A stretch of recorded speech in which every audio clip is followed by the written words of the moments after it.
What do you think is the most challenging part of of the project, or just in general working at a hospital?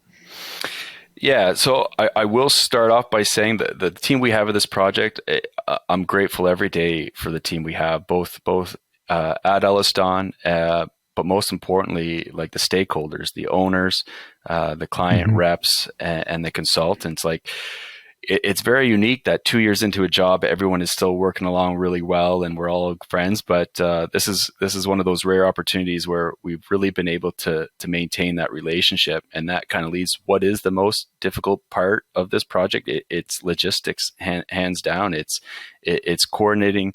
We have to remember this project. The Cambridge Hospital was originally designed in 2015.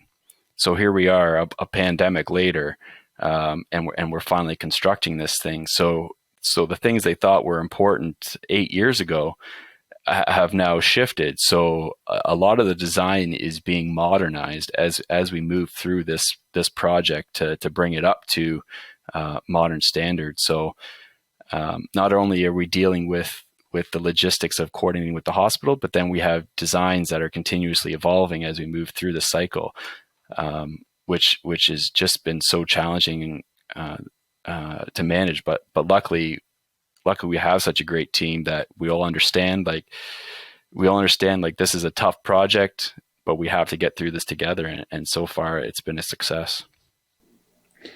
That's really interesting to hear about the designs changing throughout the project. Hmm. Is that can we dig in a little more there? Is that just want to make sure I heard you correctly? Is that due to the ability to find materials, or is it just because there's new technologies that have come out and new opportunity to build in the project? What's the biggest driving factor for changing design? Yeah, there's a lot of factors. So for sure, like I said, the project first started. It was designed in 2015.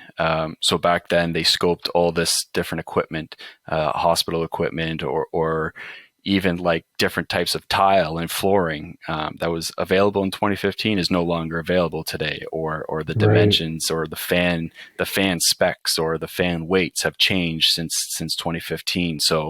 Um, so as we move through the shop drawing process, you really have to review things. I'll use We have a few large air handlers that we're putting on the roof of the building in 2015, and I'm kind of like guessing at the numbers here a bit. These units weighed 10,000 pounds, but Hmm. fast forward to 2022 or 2023, now these units weigh 15,000 pounds. The same CFM, but because of different code changes and changes in technology, the units are 50% heavier.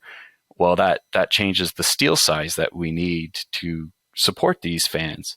And now that we've changed the steel size, well, now they may interfere with different patient lifts that we need to install in the ceiling, or the ductwork that we need to install in the ceiling. So now we're revising that.